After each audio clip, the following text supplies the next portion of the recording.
Вы слушаете «Радио Крым Реалии». Совместный проект «Радио Свобода» и Первого канала Украинского радио. Слушайте «Радио Крым Реалии» на средних волнах. Частота 549 кГц в 7:30 утра и днем в 12:10. Теперь мы с вами 24 часа в сутки, 7 дней в неделю. «Радио Крым Реалии» 105,9 FM. Крымчане имеют право знать.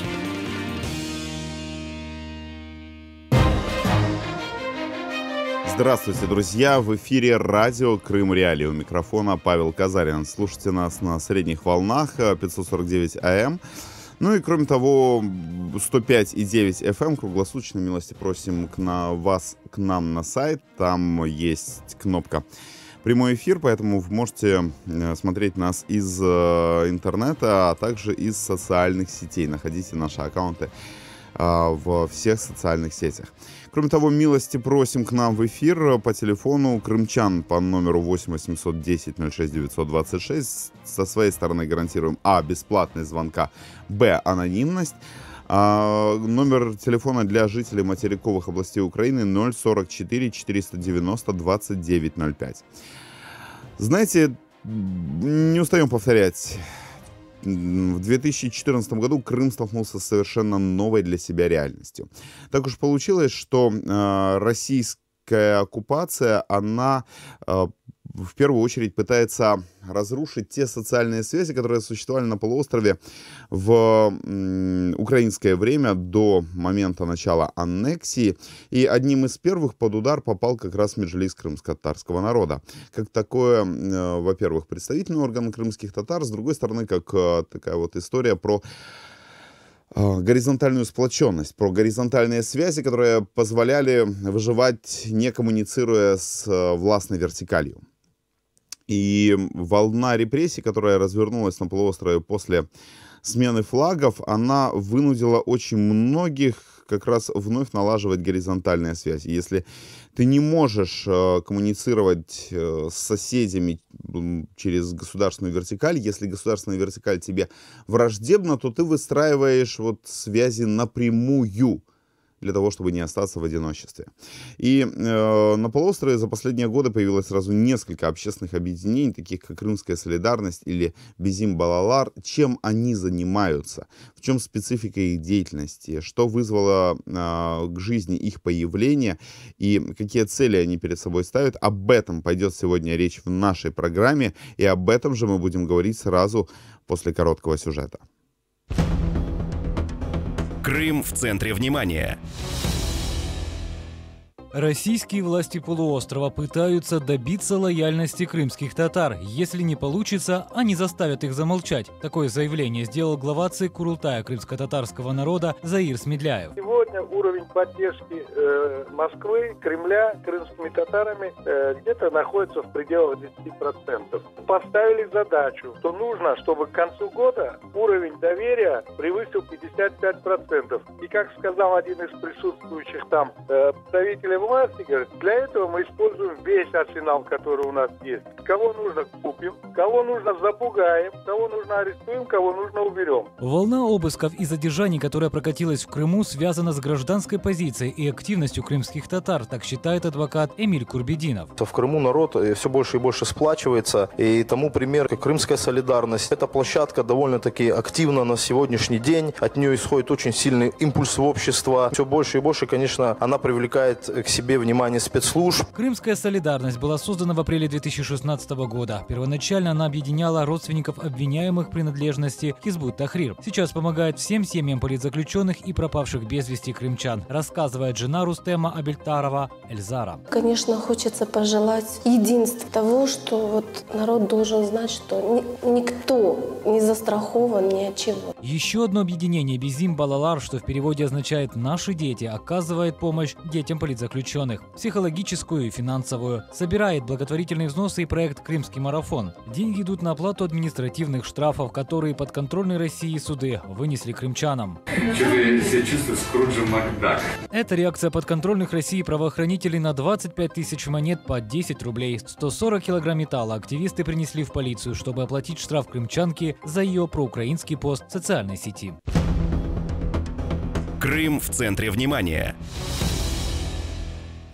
Друзья, одна из важных и, к сожалению, грустных новостей, которая пришла к нам с полуострова за последние дни, она касалась субботних событий. В субботу, 14 октября, по всей территории полуострова на одиночные пикеты против репрессий российских силовиков в отношении крымских татар, крымских мусульман вышли десятки людей. И по данным, например, организации «Крымская солидарность», в пикетах приняли участие более 100 человек. И по одним данным 30, по другим данным 47 человек, по другим данным более половины из всех вышедших были задержаны и доставлены в отделение полиции. Ну, к вечеру большинство задержанных отпустили из отделения полиции, причем сами российские силовики публичных комментариев на этот счет не давали, но это тоже ведь одна из таких достаточно показательных вещей, потому что, по большому счету, люди выходили с плакатами «Крымские татары не террористы», «Крымские мусульмане не террористы», не надо устраивать репрессии в отношении крымско-татарского народа, и вот за одиночные пикеты, которые, согласно российскому законодательству, не нуждаются ни в согласовании, более того, они разрешены согласно российскому законодательству, тем не менее, силовики, несмотря на даже вот эту разрешенность этой акции, разрешенность по умолчанию, они все равно задерживали тех людей, которые выходили с самостоятельно сделанными плакатами на крымские улицы и отправляли их в отделение полиции. И это ведь только один из целой череды таких вот примеров, как российские силовики оказывают давление на граждан Украины, которые живут в Крыму, на крымских татар, крымских украинцев. И о том, что, во-первых, происходит и какую контрреакцию все это вызывает среди, например, крымско-татарского народа, мы будем говорить с Абдуришитом Джапаровым, координатором Крымской контактной группы по правам человека. Он с нами на связи этим утром. Доброе утро! Доброе утро. Спасибо вам большое, что нашли этим утром время поговорить с нашими слушателями. Вы знаете, мы бы хотели начать наш разговор вот как раз-таки подвести итоги всего того, что происходило в субботу, 14 числа, когда 100 активистов выходило на крымские улицы с плакатами. Можно ли сегодня вот рассказать о судьбе, то есть те задержанные российскими силовиками крымские татары в рамках этой акции, они все уже вернулись домой? Ну, наверное, все, потому что, если было бы не так, то мы знали бы о том, кто там задержался. Так мы знаем, что в тот же день, спустя минут 20, как эти люди вышли, там стали их подбирать, не всех, но, скажем, как и говорится, там в пределах 30 с небольшим человек, там их вывозили в отделение полиции, писали протоколы, какие-то там брали объяснения и после этого отпускали их. Угу. Вот я всякий раз пытаюсь понять. С одной стороны, российское законодательство, оно само по себе предусматривает такую форму, как одиночный пикет, а с другой стороны, тем не менее, вроде бы ты выходишь на какую-нибудь акцию, на публичную демонстрацию своих там, я не знаю, там, намерений, своих мыслей в полном соответствии с российским законодательством, но это тебя никоим образом не страхует от того, что возле тебя не остановится там полицейский бобик и тебя не увезут в РОВД. То есть получается, что в этом смысле российские силовики идут на сознательное нарушение закона, или они все время придумывают для себя какую-то универсальную фабулу, которую предъявляют всем задержанным. Вы нарушили то-то. Или там вы нарушили эту норму закона. Как они объясняют то, что они дергают людей с места проведения этих самых одиночных пикетов? Они тоже это никак не объясняют. В самом деле люди, когда их берут и хотят увезти в полицию, они пытаются выяснить, почему и в чем дело вообще. И сами же говорят тем же работникам полиции, вроде все как по закону. Но те никак не объясняют, или, скажем, они сами не готовы работать по своим же законам. Они или еще не готовы, или уже не готовы. В общем-то, они работают так, от себя, как они хотят сами. То есть там больше работают как бы... о законе там речи быть не может, что, скажем, вот закон так, а они следуют этому закону. Вот они поступают так, как они хотят. Абдуришит, вот я помню период 90-х, период нулевых, и я помню, что всегда вот именно Меджлис крымско-татарского народа выступал такой координирующей силой для крымских татар в борьбе за собственные права. Ну, условно говоря, в тех городах, в которых городское руководство было более глухим к проблемам крымских татар меджлиса были сильнее. В тех городах, в которых руководство готово было откликаться на нужды крымских татар, меджлис даже нередко был слабее, потому что ему не приходилось выполнять эту функцию замещения органов государственной власти. Потом случилось событие февраля-марта 2014 года, меджлис оказался под запретом, и вот эта вот координирующая горизонтальная роль, я так понимаю, вот это вот, если угодно, такая правозащитная и профсоюзная даже в каком-то смысле роль, она перешла к общественным организациям, которые появились после событий 2014 года. Правильно я понимаю ситуацию? В какой-то мере так, но и меджлис тоже нельзя считать, что он совсем самоотстранился. Он просто трансформировал из одного состояния в другое. Ну, где-то, скажем, в природе эти все вещи есть, поэтому как-то идет, да, и самоорганизованность, и, ну, есть такое, да, есть. Вот, опять же, глава ЦИК Курултая крымско-татарского народа Заир Смедляев, он говорит, что в Москве пытаются добиться лояльности со стороны крымских татар, что их задача это повысить, ну, как минимум раз в 5 этот уровень. А кроме политики кнута, есть какая-то политика пряника? Нет, практически нет. Ну, лояльность — только лояльность. Поэтому, ну, есть, скажем, лояльные, это их не так много, мы все знаем, там, ну, скажем, не знаю, там, ну, маленький процент, а в самом деле лояльности добиться, наверное, будет тяжело, не, наверное, невозможно, потому что Москва, это не только, скажем, эти последние 3 года, она все годы, сколько нас, в общем-то, ну, этого добивалась, и, в принципе, это не получалось. А насчет пряника, ну, нет, пряника нет такого. Вы знаете, вот когда говоришь с какими-то людьми, которые далеки от крымской темы, они говорят, ну посмотрите вот на Российскую Федерацию, мол, это страна, в которой там 12% ее жителей это мусульмане по вероисповеданию, есть огромное количество регионов в Российской Федерации, где мусульмане составляют большинство, и Кремль умудряется с ними лазить и так далее, и так далее. И вот те люди, которые далеки от темы Крыма, они говорят, ну а что мешает, вот почему, собственно, Кремль не хочет налаживать отношения с крымскими мусульманами и с крымскими татарами, почему он их загоняет в оппозицию к самому себе? У вас есть ответ на этот вопрос?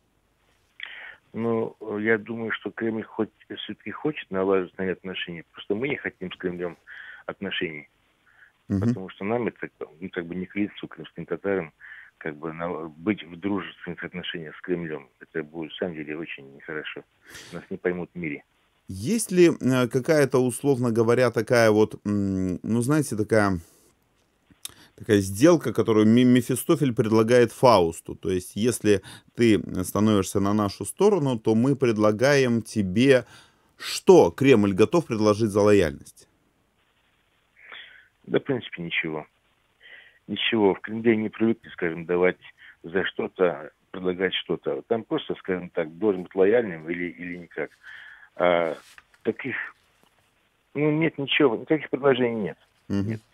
И я вот, насколько знаю, вот, скажем, вот я бываю в регионах Крыма, там, и знаем случаи, когда предлагают человеку там какие-то, ну, чтобы он работал с ними, и при этом взамен ничего. И единственное, что если он не хочет, то его начинают там шантажировать, пугать, если бизнес, то этот бизнес разрушать. Да, в этом смысле получается, что крымские татары в значительной степени остаются, так, по сути, наедине с российским репрессивным аппаратом. И еще один вопрос. Есть ли, вот, на ваш взгляд, вот, появление тех организаций, собственно, общественных, которые мы сегодня наблюдаем, как Безим Балалар, как Крымская солидарность, они сегодня вот являются, ну, такими очень локальными, или наоборот, вот степень присутствия в их деятельности представителей крымско-татарского народа, она расширяется? Ну, нельзя назвать их локальными. Эти организации, которые, в принципе, влияют или работают во всем Крыму и по всему Крыму. Поэтому считать, что они, скажем, организации, которые в центре, это не совсем так, потому что, ну, солидарность имеет, в общем-то, уже большое влияние в народе. Ну, Безим Балалар тоже, как бы, такое, как бы, функции больше покровительские. Вот, в общем-то, далеко не локальная же организация. И их знают в Крыму, и где-то, ну, с этим считается. Понятно. Спасибо вам большое, что нашли этим утром возможность поговорить с нашими слушателями. Абдуришид Джипаров, ветеран Крымско-татарского национального движения, координатор Крымской контактной группы по правам человека, был на связи со студией радио Крым Реалии. Вот любопытная такая новость, которая, опять же, пришла к нам с территории полуострова, это о том, что полиция Симферополя провела такие профилактические встречи со студентами и предупредила их об уголовной ответственности, цитирую, за экстремизм в социальных сетях. Особое внимание, цитирую, было уделено экстремистским материалам в соцсетях. Учащиеся были предупреждены об уголовной ответственности. Ну, что-то мне это так, знаете, неуловимо напоминает почти что упущенный мною Советский Союз. Вот упустил его тогда, теперь он возвращается в какой-то новой реинкарнации. Сегодня Нариман Джилялов, активист Крымско-татарского национального движения, присоединяется к нашей беседе. Нариман, доброе утро. Доброе утро. Да, вот мы говорили, вы знаете, что в свое время такую координирующую низовую горизонтальную функцию, если угодно, социально-политического профсоюза в Крыму выполнял для крымских татар Меджлис. А после событий 14, 15, 16 годов, после запрета Меджлиса, мы увидели появление новых организаций на территории полуострова, общественная крымская солидарность, Безим Балалар. Правильно ли я понимаю, что это попытки такого низового горизонтального объединения в ситуации, когда в новых условиях на вертикаль крымские татары рассчитывать не могут? Ну, я бы согласился с вами, только наверное, не на все 100%. На самом деле представительные структуры, вы понимаете, вынуждены были уйти в подполье в связи с запретом на территории Российской Федерации, которая, де юре сегодня и де-факто осуществляет контроль над территорией Крыма. Но нужно четко понимать, что значительная часть членов местных региональных меджлисов, Меджлиса, они продолжают осуществлять активную общественную деятельность, не афишируя свой статус и так далее, и так далее. То есть здесь есть проблемы безопасности. Но в то же время, появляются определенные общественные инициативы, в которых, кстати, я сам лично во многих принимаю участие, и поэтому здесь речь не о каких-то альтернативах. Это там, где чувствуются, наверное, все-таки недоработки определенные, возникают определенные инициативы, и это очень хорошо, на мой взгляд. Наоборот, чем шире будет пространство этого общественного такого действия, скажем, тем лучше будет, потому что надо признавать, что в местных региональных меджлисах были люди, наверное, уже много лет работающие, наверное, уже выработавшие определенные взгляды, определенные позиции. И, к сожалению, как показало время, это люди зачастую уже за 50, наверное. Сегодня же инициатива, в том числе Крымская солидарность, она гораздо моложе. Она имеет свой, наверное, другой несколько взгляд на происходящее. Но в целом, как показал опыт за последние годы, что та приверженность крымских татар традициям национального движения, мирному сопротивлению и так далее, она все-таки въелась, наверное, во всех нас. И несмотря на то, что люди исходят в своих действиях из симпатии к Меджлису или, наоборот, как-то никогда не имели к нему отношения, принципы действия, принципы ведения общественной какой-то деятельности, они такие общие для нас всех. И это очень хорошо. Вы знаете, на материке люди, даже далекие от темы Крыма, они, безусловно, слышали что-то про Меджлис крымско-татарского народа, но нередко они, быть может, в силу собственной загруженности, могли не знать ничего о деятельности, например, такое объединение, как Безим Балалар. Мы-то знаем, что оно в переводе, во-первых, означает «наши дети», и оказывает помощь детям политзаключенных, психологическую, финансовую, нас в том числе слушают на материке. Не могли бы вы нашим слушателям с материка рассказать о том, что это за объединение Безим Балалар, и чем оно занимается, и чем ему можно помочь? Безим Балалар я бы назвал скорее, знаете, даже общественной инициативой нескольких людей, которая возникла публично в пространстве благодаря известному украинскому журналисту Лиле Буджуровой, украинскому крымскому журналисту, которая проживает в Крыму. И возникло оно после того, как были арестованы уже несколько людей по надуманным как бы причинам. Это политзаключенные, как мы их уже называем все. И оказалось, что у них достаточно многодетные семьи. И возникло как бы понимание того, что кормильцы, то есть мужчины, находятся сегодня оговоренными в тюрьмах, и есть необходимость помогать их семьям, потому что зачастую это маленькие дети. И тогда вот Лилия Буджурова выступила с инициативой, которую мы все тут, кто занимается активной деятельностью, подхватили. Был сформирован такой своеобразный совет, скажем так, этого объединения. И само объединение, собственно, состоит из вот членов семей этих политзаключенных, плюс вот какая-то активная группа, которая как бы организовывает какие-то мероприятия, сбор средств и так далее. Поэтому Бизим Балалар – это абсолютно, скажем так, не политическое, а благотворительное объединение, которое занимается сбором средств и опекой семей политзаключенных. Вот из последнего мы были, например, у дома у Олега Сенцова, там передавали средства, которые нам прислали украинцы и крымские татары из Канады. Организовали там визиты психолога к ряду семей, в частности в Севастополе, это из первой севастопольской четверки по делу так называемого Хизбут Тахрир. И мы видим результаты, мы видим вот этот определенный результат деятельности. И поэтому обратиться хочется с одним и самым главным. Во-первых, обратиться к государству, к Верховной Раде Украины, как можно скорее принимать закон в поддержку политзаключенных, проект которого, насколько мне известно, внесен все-таки в Верховную Раду, и не затягивать с этим.